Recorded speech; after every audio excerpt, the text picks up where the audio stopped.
Hi folks, welcome back to the Horde. So, about 27 degrees in here. Sun feels good actually standing out here. This is minus 3.7 Celsius. So it's about 11:30, quarter to 12. It is Friday, the 23rd of January. So welcome to Friday. I worked last night. Just quickly, you can see the green light on my energizers. The sun's doing its job. Get my energizer all charged up.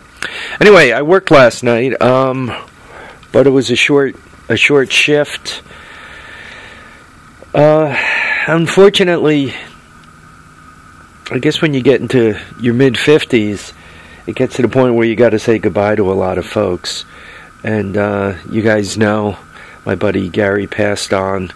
So went up to the wake with a couple of other friends, met some other co-workers, some people I haven't seen in a while. So I guess, if you had to point at something good coming from another's passing, for those of us who are left behind, it allowed us to hook up with previous friends and acquaintances. Just very, very sad, draining. All that sadness and all is draining. Particularly, we have a mutual friend, Gary and I. Her name is Samantha, and she was close to Gary. I don't want to speculate on how close. I don't think they were a couple. I don't know. Might have been at some point, maybe not. Once again, I don't know, and no reason to speculate. But she was destroyed. I mean, just destroyed. So if there's anyone out there who just feels as if it's really not necessary to keep up with your medications and your health, if you could just see the pain Samantha went through, I think you'll learn how to take your medicines. If not for yourself, it's for those who you leave behind. My Aunt Joni, my godmother, is at the end of her time. She hasn't passed, but she's not eating or drinking, and it's been several days since she's had anything to eat or drink. She's got dementia, Alzheimer's. She's not with the world anymore, though her body's still with us. So I mean, that stuff is tough. Her children had to make a bunch of decisions. Uncle Cal already passed, so her children are making the decisions they have to make. And just tough. This time of year is tough. A lot of people unfortunately pass, I guess, in the winter. I don't know. But on another topic, for those of us who are still here, we have to wake up every day and we have to enjoy our time. So you guys know I basically kind of run things in several paths at once. I have a lot of projects going at once, and to those projects you frequently need parts. And just to that end, you guys remember the Intech engine motor with the torque converter on it. The carburetor that was on there had a real nasty divot on the bottom. I mean small, but like nasty. And if you flip it over and look at the other side, it had a black spot. My experience is those areas begin to leak after a while. And I really haven't had a lot of luck patching them. I guess one could kind of put a little former gasket on both sides, and maybe, I don't know, a piece of tissue paper. Some people, a little dot of POR 15 perhaps on both sides, and a little piece of tissue paper or anything. At this point, the old one does not appear to be dripping, but I only started the engine on a full gas line. I just filled the gas line up with my squirt bottle and fired it up that way. So it didn't have the full pressure of a full tank of gas leaning down on it, and it didn't have the pleasure of taking days and days to seep through. So there's that. So if it does leak, I'll put this on. If it doesn't leak and it's running okay, I'm going to stay with the OEM for as long as possible. This is a genuine Briggs & Stratton carburetor. And I was looking at the box to figure out where it was made. And I don't know, could you guys see this? See on the bottom, very small letters. Made in China. I'm going to be honest with you, that kind of disappointed me. I thought it was bad enough when, Briggs & Stratton moved their factories out of Wisconsin and put all those American folk out of work. And I guess they moved a lot of it to Mexico. I kept hearing Mexico, but it appears as if now they're not even getting their stuff out of Mexico anymore. They moved it all the way to China. I mean, like, what's with that? So there's that. So I don't know if the carb on it's American made or Chinese also. Date code appears to be like around 2000. So maybe I think they moved a lot of the operations out of the U.S.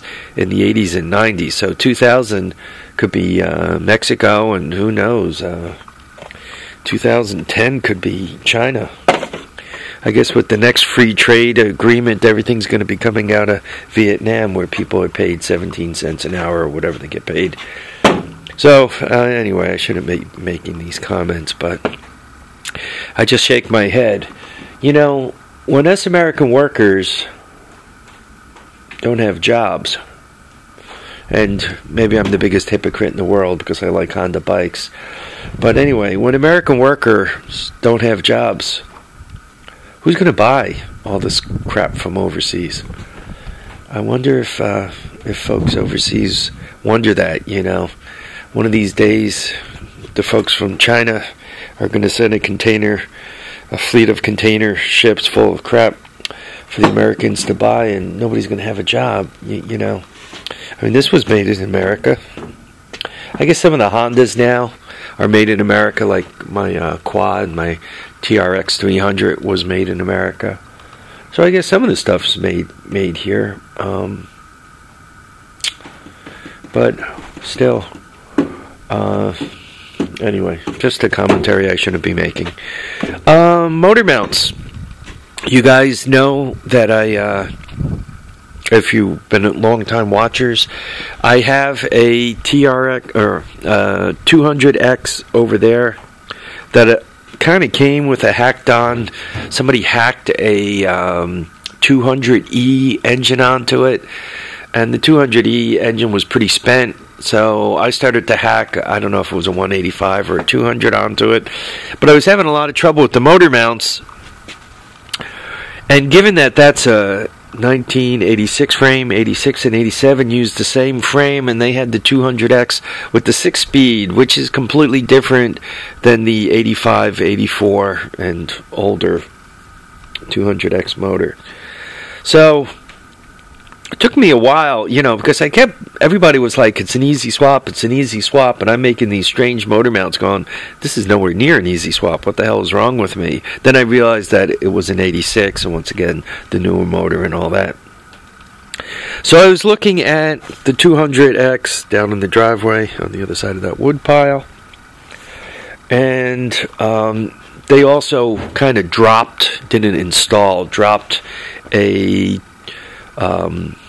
200S motor into it, and that's the one over the last couple of weeks I spent getting running. That's the one that had the timing 180 out, right? They pulled the magnetic thing, rotated and put it back in, 180 out. So I was looking at that, looking at the way the motor sat in the frame, and I kept thinking, I don't know, it doesn't look like the motor mounts are going to work on this either. So what I did is, God has to love eBay. This was a $20 deal from eBay, delivered 20 or 25. One of these was 20 and the other one was 25. So we'll talk about them. Anyway, So call it a $25 eBay deal. I think this one was $25. It has the motor mounts, the OEM motor mounts for 200S. He included the bolts and the offset and everything, which is really, really nice. You know, the long bolt. This is the short bolt. This is the one that goes on top of the motor. And then these 4 go through the plates. Okay, here are the motor mounts for a 200X. 200S, 200X. They are different, and they're quite a lot different, right? You see the offset there? I think you can see it, right, compared to there, right? I mean, there's pretty big difference in offset. This one's flat. This one, too, has an offset. So,